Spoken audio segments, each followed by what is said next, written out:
As a point of personal privilege, I'm going to introduce Helen. Yeah. So Helen is in the Office of General Counsel at HUD. Helen and I went to law school together. So Helen is also a 2013 graduate of the University of Virginia School of Law. And Helen has worked at a number of places doing amazing fair housing work for years, including Home of Virginia, including the Virginia Attorney General's office during better days than today. And Helen is a true expert. You're going to really benefit from her remarks. Thanks, Tom. Thank you. Yeah. Tough act to follow.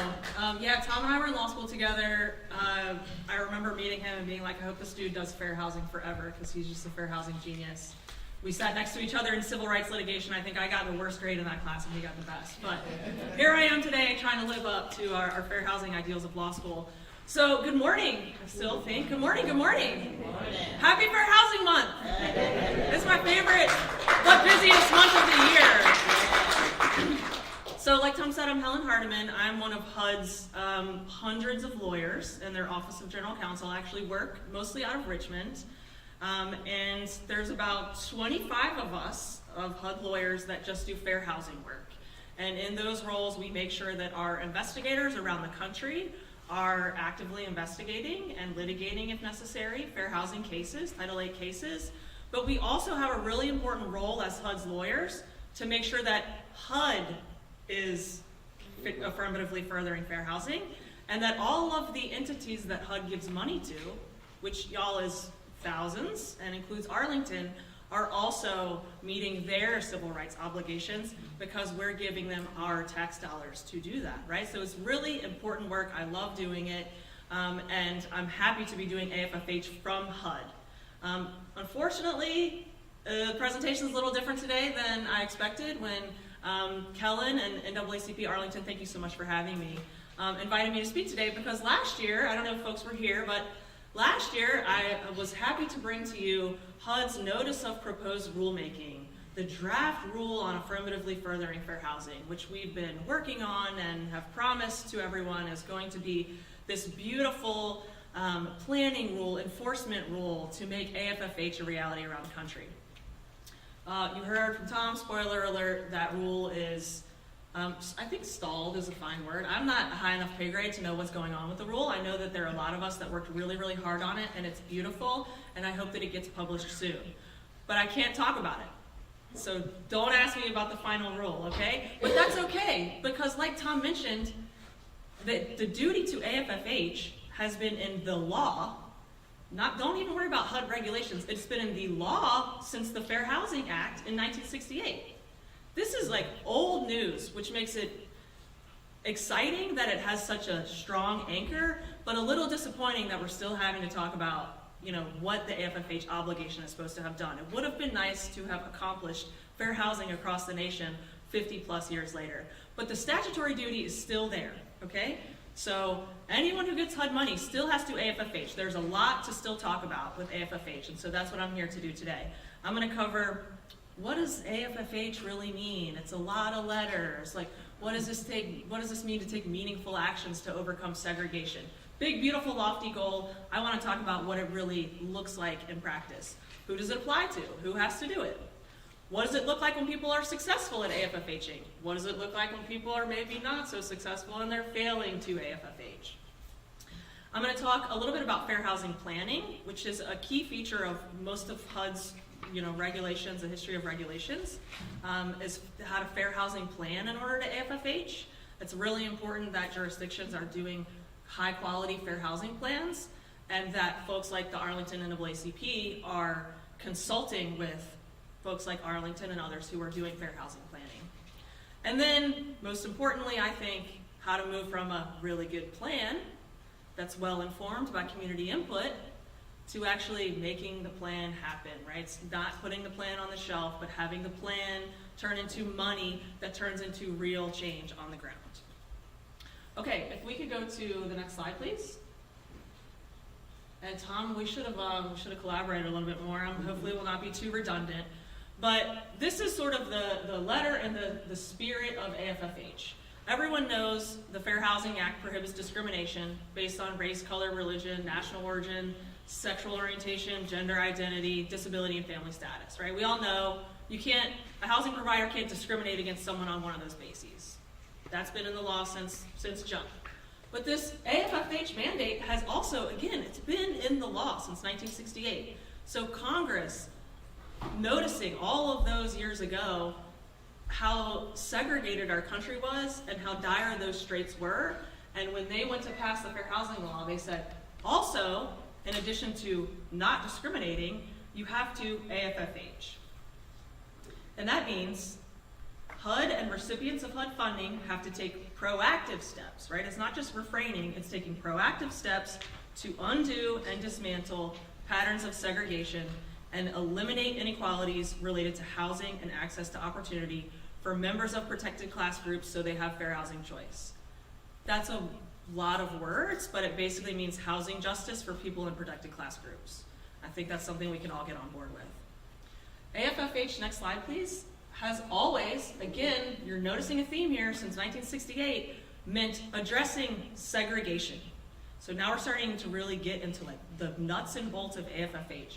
And courts since 1972 and all the way up to 215 are saying as much in interpreting the obligation to AFFH.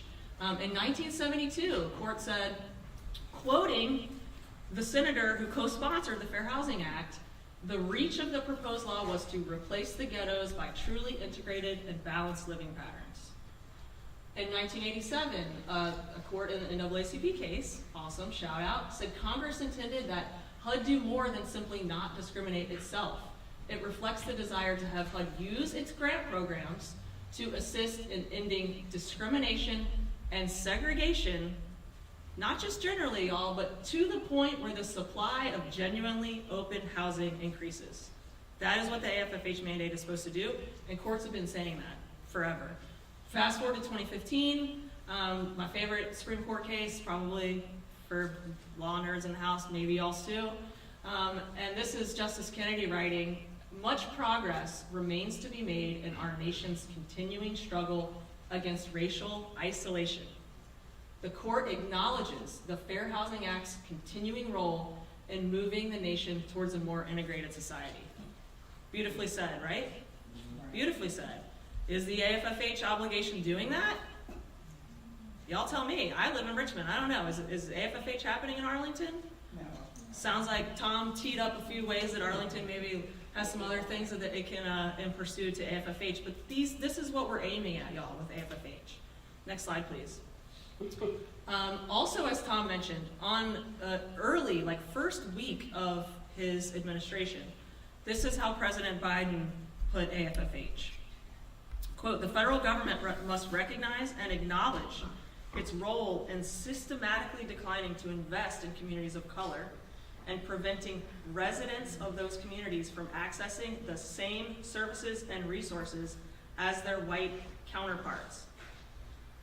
So I hope you sense this theme from 1968. Congress, courts, presidents are talking about the thrust of AFFH, which is about finally providing equal access to housing and related opportunities for everyone, regardless of their protected class status.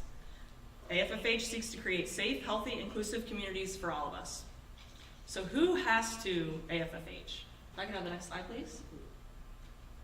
The AFFH obligation in the Fair Housing Act applies to all federal agencies, including HUD. We have to do it too. You don't just mete it out or mandate that everyone else does it. We have to be doing it in-house too. And those are conversations, sometimes heated, that I have with other colleagues at HUD about how HUD is designing and administering our programs, because we have that obligation as well.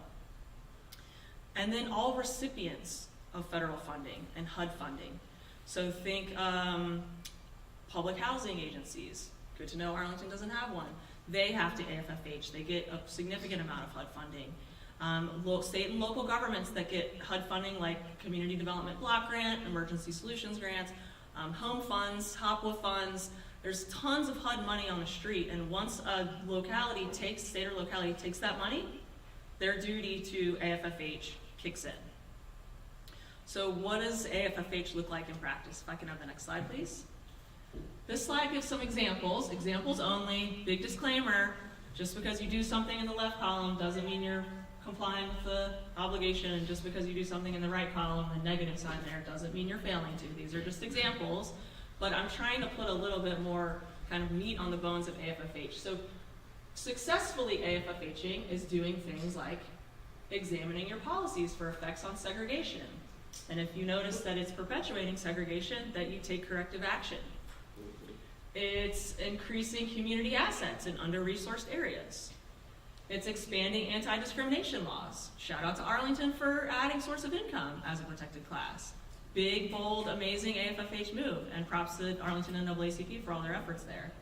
And engaging in what is currently voluntary fair housing planning. What does failing to AFFH look like? Ignoring community input on fair housing issues. That never happens, does it? All your electeds listen to everything you have to say about fair housing. It's enacting laws that perpetuate segregation, including zoning ordinances and other land use laws. It's failing to take action to resolve known fair housing issues. So not only do they have to listen to you when you tell them there's fair housing issues, if they don't do anything about it, you're not really AFFHing in that sense. Or, and this is like a legal term of art, but taking any action that's materially inconsistent with the AFFH obligation. So some ways to AFFH and some ways to not AFFH. If I could have the next slide, please. I mentioned that fair housing planning is an important way to AFFH.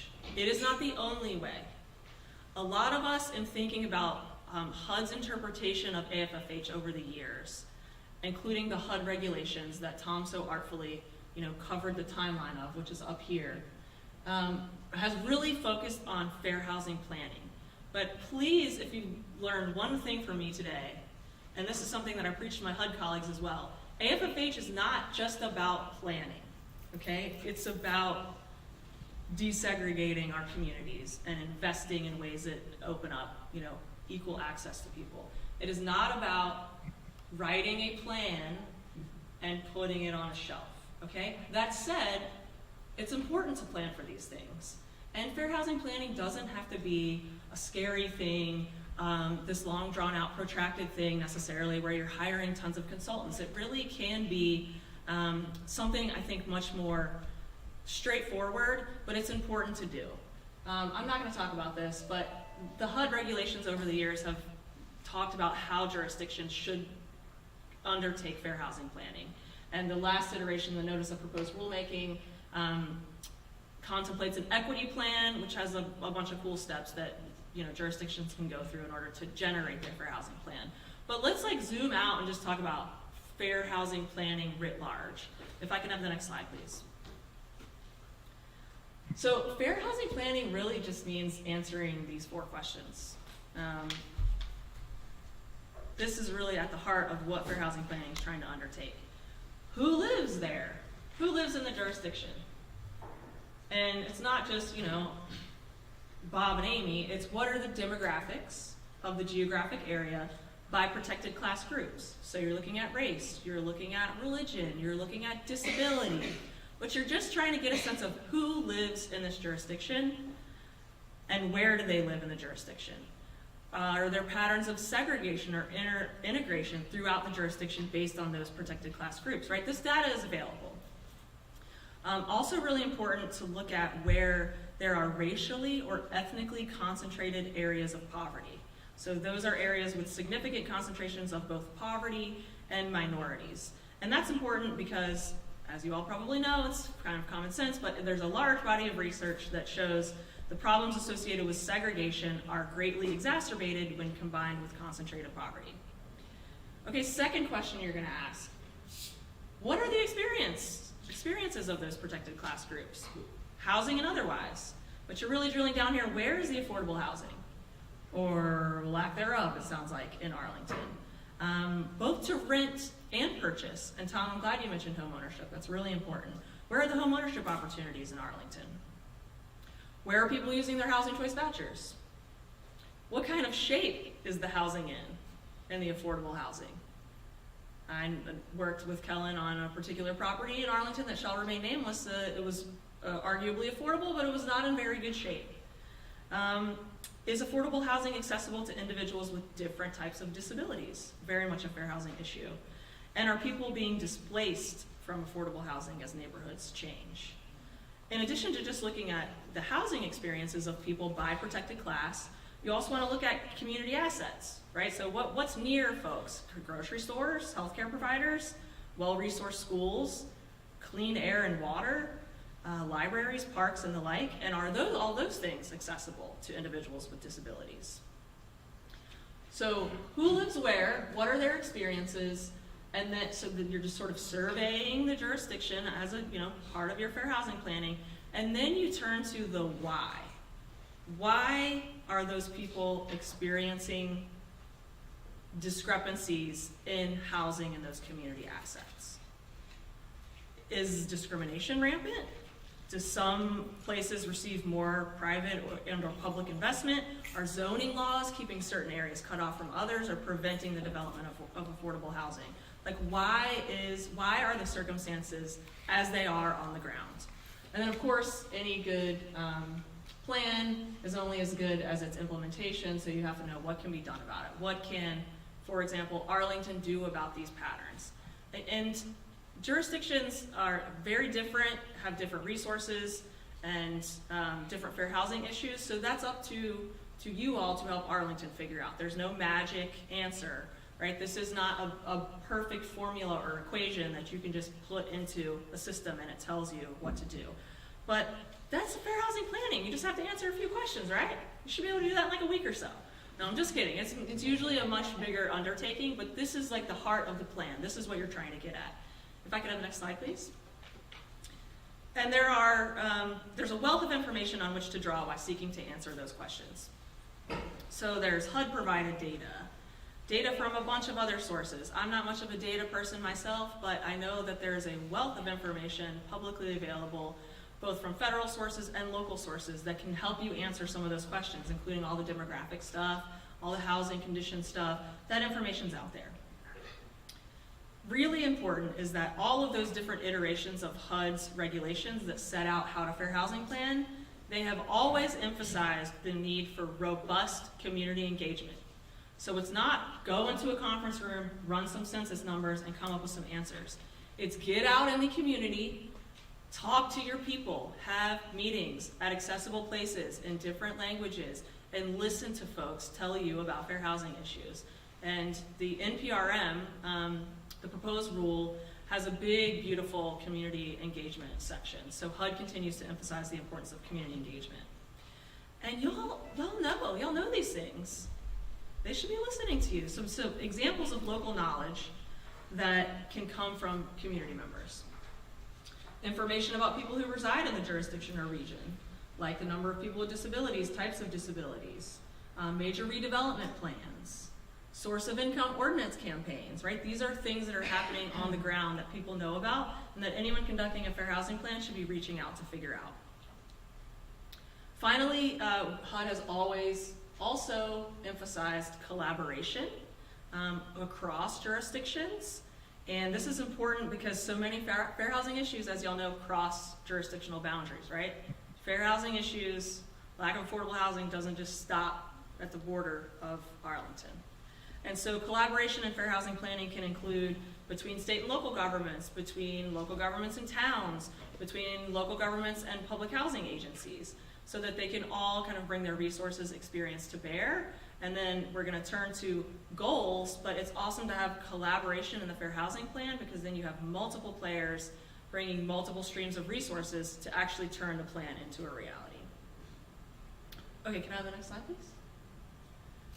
So once you've done your fair housing plan, you've answered your questions, you know what the fair housing issues are in your community and what you maybe be able to do about it, you have to set goals. And this is really the crux of the fair housing plan. This is where you actually put in the work to figure out how you're going to solve those problems that you've identified.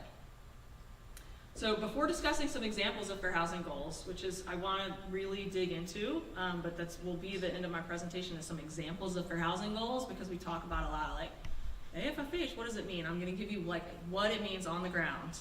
But before I go there, I want to make several things very clear. I said before, but I will say again because it's important, local context matters. Okay, there's not a prescription for what goal needs to be set for what fair housing issue. Also, HUD recommends that jurisdictions take a balanced approach to setting fair housing goals. This is kind of a term of art that you'll hear in the community. But that means that jurisdictions should be considering both place-based and mobility-based strategies. So it's not to kind of just focus on, well, this one community doesn't have a lot of affordable housing. We need to do a bunch of affordable housing in this community. You know, because then like, what's at my back? What am I not paying attention to? Oh, here's a community that has a lot of great community assets, but no affordable housing. We need to be getting people over here. So you gotta be doing both and. And so place-based strategies help improve physical and economic development in racially or ethnically concentrated low-income neighborhoods. And again, I'm not familiar with Arlington, but y'all probably know like what those neighborhoods are and where they are and who lives there. But then also mobility strategies, investments that promote integration by giving residents of those segregated areas opportunity to move to areas with greater opportunity. So jurisdictions should be doing both, thinking about all of those options when they're setting goals. Okay, let's talk about some examples of fair housing goals. Thank you. This is a lot of words, but I wanted to give you a lot of examples because this is really the whole exercise of the plan is to have these goals set, and then ideally the entity conducting the plan is going to take these goals and they're going to infuse these goals into all of their work, into all of their other plans. And all of those plans have budgets. And some of those plans HUD makes them do, and those include budgets for HUD funding. So this is the transition from the planning and the understanding to the investing in the goals. Okay, so let's say, for example, a jurisdiction identifies a fair housing issue of segregation in a specific neighborhood. That sounds like a pretty common fair housing issue. Sounds like it might be happening up here. What would be some goals to combat that? Develop future affordable housing outside of the segregated area. See, like that seems like obvious problem, obvious solution. I mean, easier said than done, but that would be a good fair housing goal for that issue. What about constructing new housing, new mixed income housing designed to integrate the racially and ethnically concentrated areas of poverty? Or, so you're starting to see those are place-based, and then kind of mobility-based would be expand mobility programs to provide housing opportunities in well-resourced areas for housing choice vouchers. Does Arlington have a mobility program? Does anyone know? There's only one in the state, and it's in Richmond. Okay, there's only one mobility program in the state, and it's in Richmond. So mobility programs aren't just like, here's a voucher, have fun, go find a house. It's actual counseling, assistance, finding the housing, making sure it's good housing, helping housing providers and landlords come on board with the idea of taking a voucher, right? It's doing a little more than just handing someone, you know, a certificate. And those are really successful programs when they're around. So we'd love to see those expanded. Let's talk about another fair housing issue. Disparities in access to opportunity for individuals with disabilities. Pretty logical goal to overcome that issue. Have enhanced accessibility features. Go above and beyond what maybe the floor of the law requires for accessibility in new construction or rehabilitation of affordable housing. See, the goal solves the issue. Can I have the next slide, please? What if a jurisdiction has a lack of affordable housing? Well, they can reduce land use and zoning restrictions that limit housing supply and increase housing costs. Again, easier said than done, but you know, once you drill down on what the issue is, you can have the goals become more clear. They could maintain and preserve existing affordable rental housing stock, including HUD-assisted housing, which is diminishing, sadly. They could increase the stock of scattered site affordable housing in integrated areas of opportunity. Similarly, maybe there is affordable housing, but another issue is there's disparities in access to that affordable housing. What can an entity do to overcome that fair housing issue? Well, they can create programs to provide housing opportunities in well-resourced areas for housing choice voucher holders, like a mobility program. They could revise their policies to provide flexibility in admissions criteria, meaning don't have overbroad, unjustified policies that prevent anyone from with any eviction or any criminal history from living in your affordable housing property. And then efforts to combat source of income discrimination. Can I have the next slide, please? Okay, here's another issue, turning a little bit from housing and more to community assets. Maybe some portions of the community have great community assets. Places where people love to hang out. Places where people are getting good health care. Community assets. And maybe some folks in the community don't have access to those types of assets. What were some goals to overcome that? Investing in community revitalization and preservation of existing affordable housing near those areas. Have commercial redevelopment to attract jobs, access to financial services, grocery stores, and other businesses. And then government interagency coordination to address multiple needs, including housing, schools, criminal justice, transit, access to healthcare, etc. Big, lofty, potentially, but doable goals and strategies that ultimately mean you're AFFHing. Can I have the next slide, please? Okay, I'm gonna give you 2 more fair housing issues and some example goals so you feel empowered because y'all know your issues. Now you have some ideas of what the goals might look like and you can go make Arlington make it happen. What if you have inequitable access to affordable housing opportunities and homeownership? You can remove barriers that exist in your laws, like nuisance or crime-free ordinances. I don't know if Arlington has those, but they're a problem. You could amend your local laws to include additional protections for certain underserved populations, like LGBTQ+ persons or survivors of domestic violence. Invest in homeownership programs. If you have a disproportionate access to homeownership programs, you just fix your homeownership program. I'm making this sound far too easy. Okay. I mean, like, money is the common theme in the goals, right? Okay, here's a very specific one. What if in your fair housing planning you find, based on community input and data, that there's inequitable access to high-performing schools? Is that happening in Arlington? Yes. It's certainly happening in Richmond. Yeah, this is a big one. I have a school-age kid. Happening right in the room where we stand, allegedly. Yes, 100%. Because that's a fair housing issue, right? Because kids are going to school where they live and where they're zoned to, mostly. So what are some goals to overcome that?